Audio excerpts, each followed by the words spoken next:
quorum call be dispensed with. Without objection. Thank you, Mr. President. I am on the floor this afternoon as we're waiting to learn when we might be able to proceed to a series of amendments as they relate to the Infrastructure Investment and Jobs Act. This is a significant measure, one that I have been very proud to be involved with for a period of time, working with colleagues on both sides of the aisle in our working groups, G10, G22, working with the committee chairman and ranking member, working with other members to get where we are today, which is a long-awaited, really long-awaited investment in our nation's infrastructure.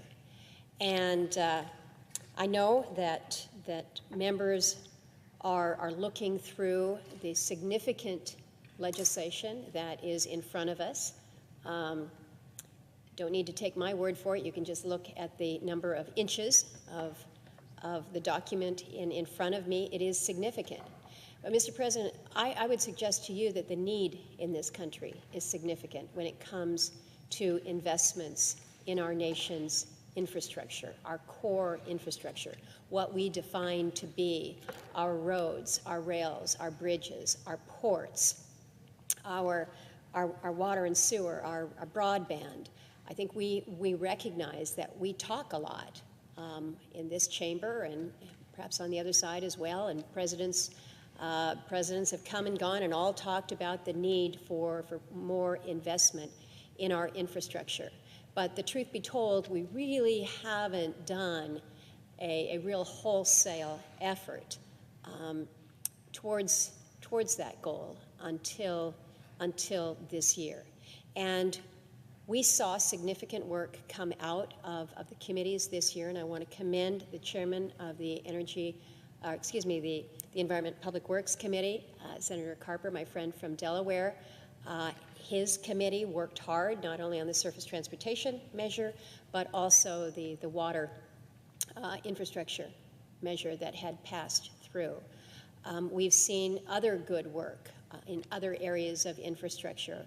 I am on the Energy and Natural Resources Committee, and that committee was able to move out a significant, what we call the power infrastructure piece. That became one of the anchor tenets, if you will, within this measure. So there's been good collaborative work through the committees, and then that has been built on by members, again, across the aisle over these past months to get us to where we are today.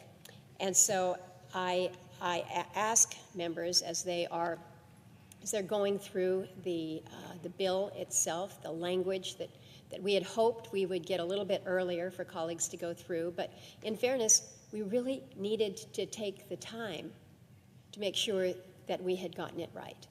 It really does matter, and so it did cause some delay that we wish we could have avoided, but we are where we are, and it's Monday afternoon, and what I'm hearing from colleagues is that they want an opportunity to engage in this process.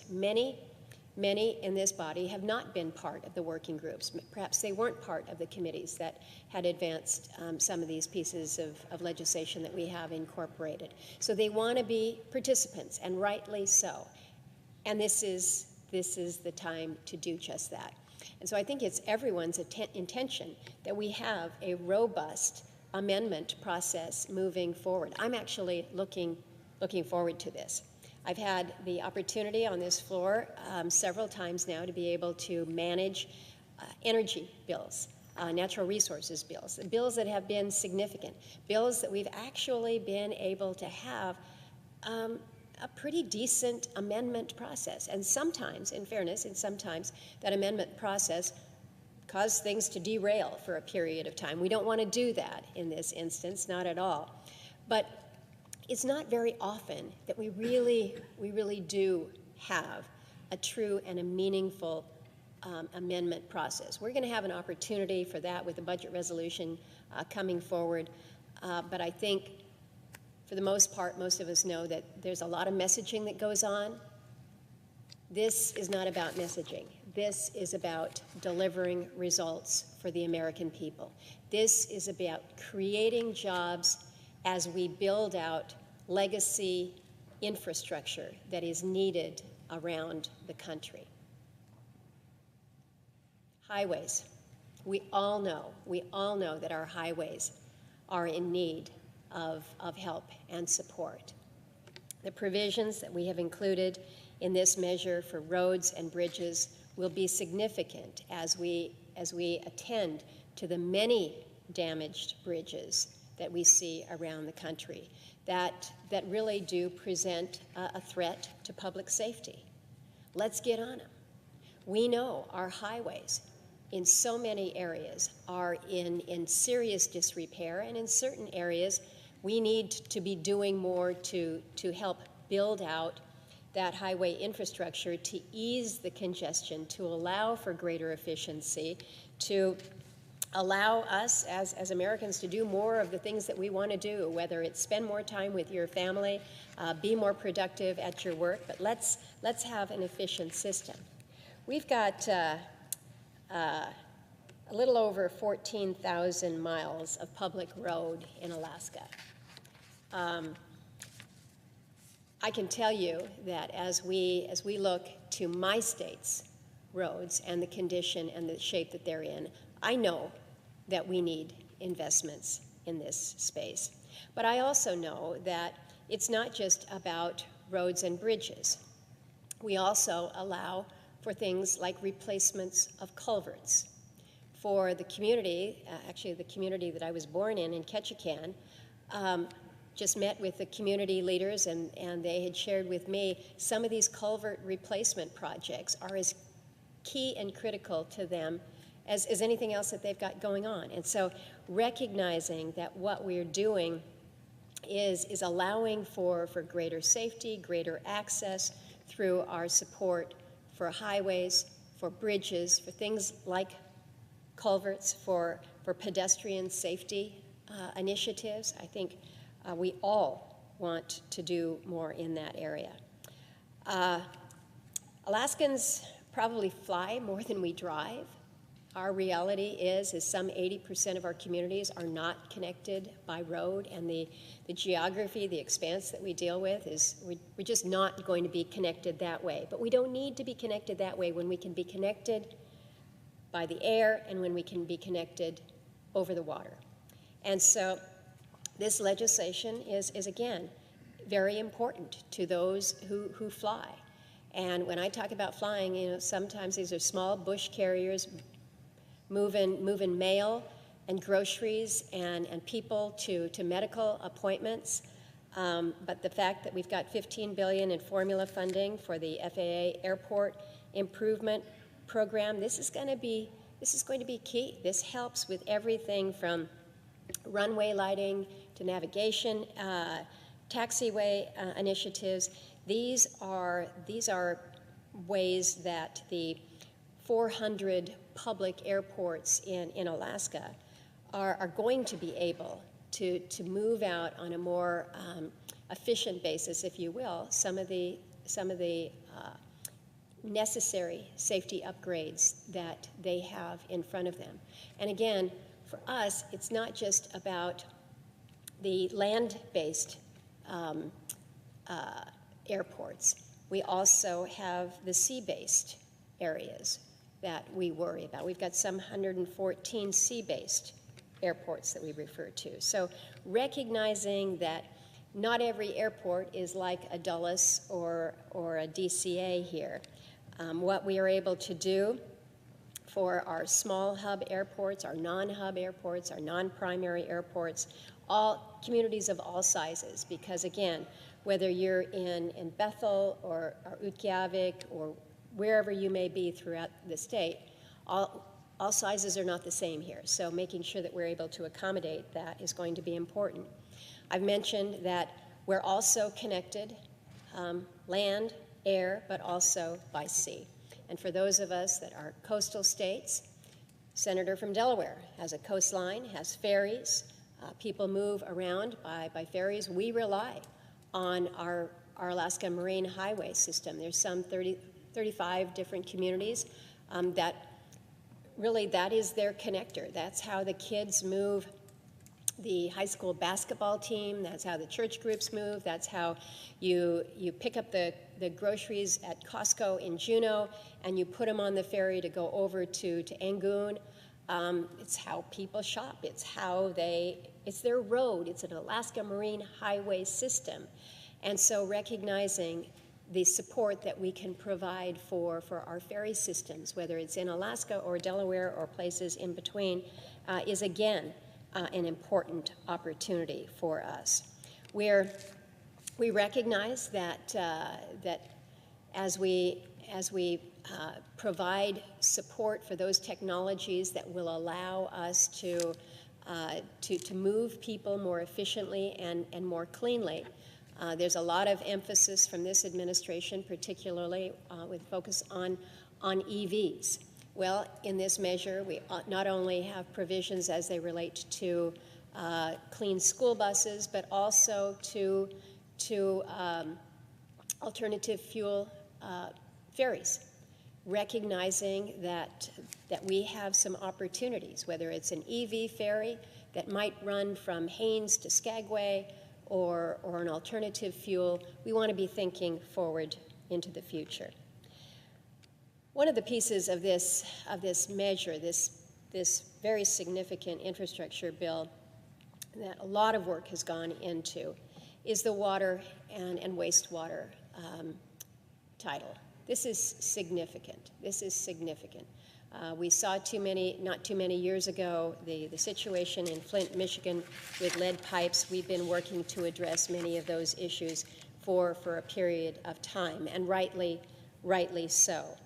We provide significant funding, more than $180 million over 5 years for the water and wastewater projects in Alaska through the Clean Water State Revolving Fund and the Drinking Water State Revolving Fund program. These are significant for us. In so many parts of the state, we are either faced with unserved communities when it comes to water and wastewater, or vastly underserved. And when I say unserved, we kind of know what it means in the broadband sense, but let me explain to you what it means in the water and sewer place. It means that you don't have running water in your home. You don't have a toilet that flushes. You have a community well where people go and they fill up their jerry jugs and haul it back. It means that for sanitation, for using the bathroom is effectively a Home Depot bucket with if you're fancy, you've got a toilet seat on it. But it's the responsibility of somebody in the family to haul that bucket out and dump it. I've shared pictures on the floor here of what that really means in a community to have no water, no sewer system. 32 out of 190 rural Alaska villages are currently in this situation. I received a voicemail over the weekend from one of Alaska's mayors from a smaller community on the road system, though, and she shared with me, and I owe her a call back, but she shared with me, she says, you know, there's so many people in my community that don't have running water. And again, this is a community that's on the road system between Anchorage and Fairbanks. And so how we can help address what most would say is pretty basic infrastructure, is pretty basic healthcare needs when it comes to water and sanitation. There is significant funding in this measure for Indian Health Services sanitation facilities. I'm the ranking member on the Indian Affairs Committee. I have been on this committee since I came to the Senate 19 years ago. I have seen over the years the efforts that we have made to try to address the water and sanitation needs in Indian country, in Alaska with our native villages.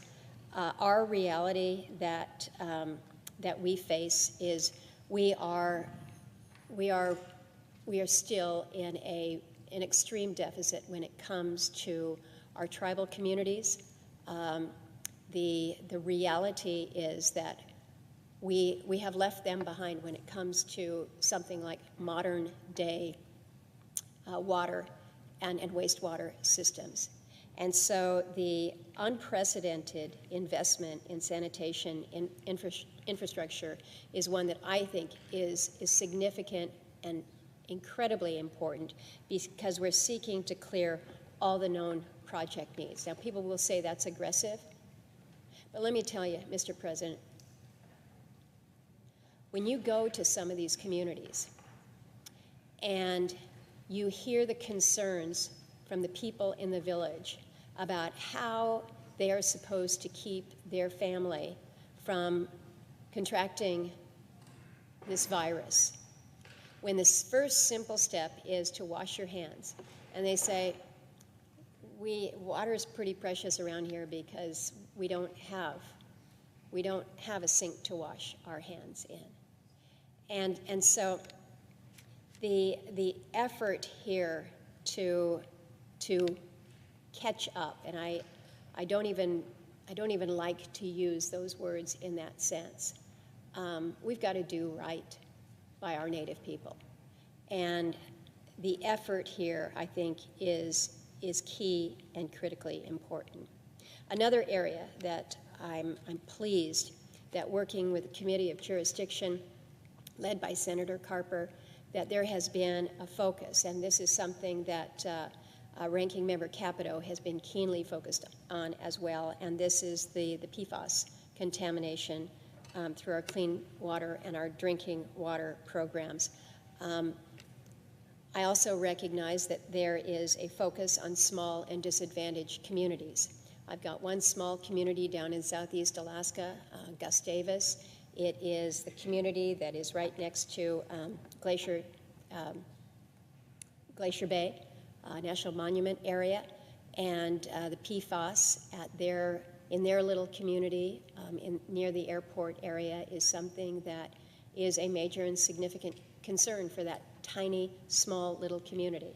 So making sure that, again, these programs, the funding that we are helping to advance is good, whether you are an urban area with 100-year-old pipes that need replacement, or you are a community that has lacked the original infrastructure in the first place. How we're able to ensure that the needs of our small communities are met as well is significant, and I think it's an important part of this legislation. I mentioned broadband as being that other connector. We connect by way of transportation systems, we get that. But nowadays, if you're not connected by the broadband availability, the ability to communicate elsewhere, your economies are limited, you are limited. I mentioned the fact that so many of the communities in my state are not connected by a road, and probably not will be in my lifetime. And they're not seeking that as an answer, but they do want to be connected to the rest of the world. They want to know that the crafts that they are able to make at home, that they'd have the ability to perhaps sell them to a broader audience. Maybe it's on your own little website, selling to folks in the lower 48 or globally. But you can't do that. You can't do that if you don't have the connection. And so the recognition that the grants for the deployment, broadband deployment, with minimum allocation to each state is important, but also recognizing a focus on these high-cost areas for deployment. Just saying, if you're looking for a high-cost area for deployment, look no further than Alaska. It's not something that we're proud of, it's a reality, but part of the tragedy that we see is that in many communities, broadband has arrived, the internet is there, but people can't afford to use it. We have heard when the height of the pandemic last year, a reality that families could not connect because the cost to do so was just prohibitive, which meant that the children weren't gaining that full access to the information. It meant that if you were trying to work from home, that you couldn't do that. And so it's a reality that it's not just about access, but access has to mean some level of affordability. So the focus in this broadband piece, I think, is critically important as we look to the provisions in the middle mile infrastructure grants, as we look to the support, again, for tribal broadband, recognizing, again, that this is an area that has been chronically underfunded in the past. Mr. President, there's so much that you think about how solid infrastructure allows you to have an economy. In Anchorage, we host what we call Alaska's port. And it is a significant port, obviously the largest one in the state, but it's through the Port of Alaska that over 85% of the goods, the commodities, come into the state. And then they're distributed either by truck or by rail, air, but they're moved out from there. And we know what an economic driver that port is to not only Anchorage, but to the state as well. But it's not just big ports, it's also the smaller ports. We've got more coastline than any state in the country. And again, if you don't have the roads, how are you getting in? You're maybe flying in by a small airplane, but more likely your materials are barged up during the summer months. That's how you get the lumber, that's how you get the snow machine or the four-wheeler to go out and do your hunting. Our reality is that our ports have to work in every sized community. And so knowing that there will be additional support for remote and subsistence harbor construction is going to be so key to these small little communities for whom, if they didn't have this, they've got nothing. You can't move fish out, you can't move fish in, you can't move goods in, you can't move goods out. Everything then is flown in. And think about what that means. If everything is flown in, it's crazy, wicked expensive. And you're talking about a sheet of sheetrock. And the fact is that if you are flying in your materials, it's almost impossible to be able to afford any of it. Mr. President, there is so much, again, when I think about ways that we help to build our communities, help build our economies, help create jobs through infrastructure. And I spent a lot of time focused on energy initiatives, and I'm pleased with the work that came out of the Energy Committee that's focused in these various areas that drive the level of innovation that we will need as we're working to be more efficient, to have cleaner energy sources, and to really be more competitive. We effectively took the Energy Act that we passed at the end of last Congress, and we helped to build out many of the provisions that were contained in that act, whether it's the Advanced Reactor Demonstration Project, more on hydropower and marine energy research, funding for geothermal, wind, solar energy, the energy storage demonstration projects. So much, again, that's focused on what do we need to do to really be not only forward-leaning and innovative, but efficient to allow for a more competitive role globally. When you think about our nation's grid infrastructure and resiliency, you don't need to close your eyes and imagine what can happen when your grid fails. Unfortunately, as we're seeing whether they're wildfires, whether we're seeing brownouts with the extreme heat, our reality is that our grid infrastructure needs support. We need to have that resiliency that we all talk about. And again, I'm going to stand up for the small grids, the smaller utilities, who face the same pressures that you might have in an integrated grid back here. In fact, maybe even more so if you're a small standalone community, you are your own grid. You need to have a level of resilience and the ability to make sure that people are not literally freezing in the dark. And so the effort that we have included with regards to our set-aside for small utilities. These are significant initiatives. I've mentioned resilience a couple different times. I think sometimes people think that is a word that is overused, but I'll tell you, we can't be doing enough when it comes to resilience. We have included in this measure a provision that we entitled Tribal Climate Resilience. This is funding that is included to really help with those threatened communities.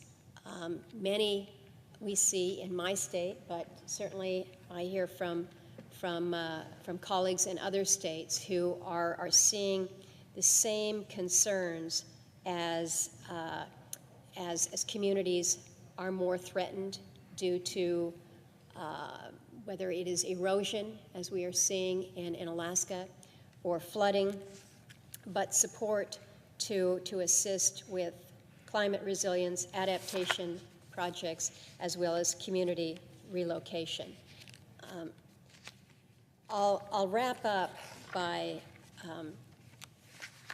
just a little bit more commentary on the resilience piece. We are seeing in the West incredible drought right now. We are seeing the extent of these forest fires from Oregon going east. But I think it's important for colleagues to know that, again, when we're talking about infrastructure and resilience, we also are acknowledging natural resources related infrastructure and what more we might be doing with wildfire management, ecosystem restoration. And so to make sure that there's support for things like mechanical thinning, fuel breaks, other activities to reduce the risk of wildfire, whether it's on our Forest Service lands or any of our public lands, but also the concerns then when the fire knows no boundary as to whose lands they are. Certainly in Alaska, we saw the benefit of fuel breaks as they were implemented on the Kenai. We had a pretty significant fire several years back, the Funny River fire, and we saw full well what that fuel break really did to help protect property and life.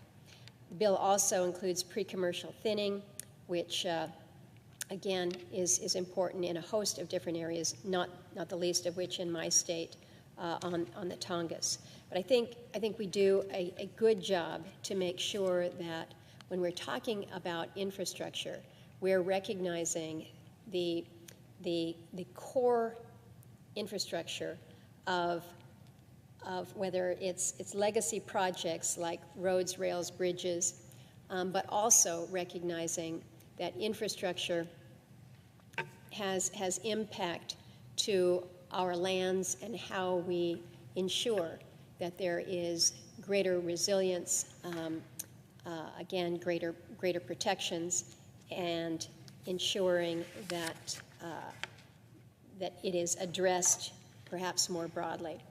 So, Mr. President, there is much good in this bill. There's not everything that I would have wanted, most certainly. There's a lot of things in it that, in fairness, I wish weren't in it. There's some pieces that I look at and I say, way over the top. But I have to acknowledge, I come from a state where infrastructure is just a little bit different. We don't have a big public transit system. So I look at the transit dollars and my immediate jump is way too much, don't need this. But I recognize that in a collaborative process, in a negotiated process, you've got to hear the views back and forth of all of your colleagues. And you take some things and you leave some things behind in a give and take process. And so just as my colleagues have listened to me convey the urgency of need for more support for the tribal programs when it comes to infrastructure, whether it's on water and sanitation or broadband, they heard the urgency there. Whether it was recognizing that not all infrastructure projects are big in terms of their size, but they're big for that small community to know that the fishing community of Craig is going to be able to build out that little harbor there. And so I've asked my colleagues to listen to the concerns of a very rural state like Alaska, a state where our infrastructure is very unique, and they have had an open mind and a view towards not only recognizing how unique Alaska is, but recognizing the unique needs of rural America. So we have a compromise product in front of us, and it is a significant product. And we're now at a place where we want colleagues to join us in this product. Weigh in with your good ideas. Let's move some good amendments. But I would suggest that the sooner we start moving with these amendments, the better it will be for us in this process here, but also for the American public. And with that, Mr. President, I yield the floor.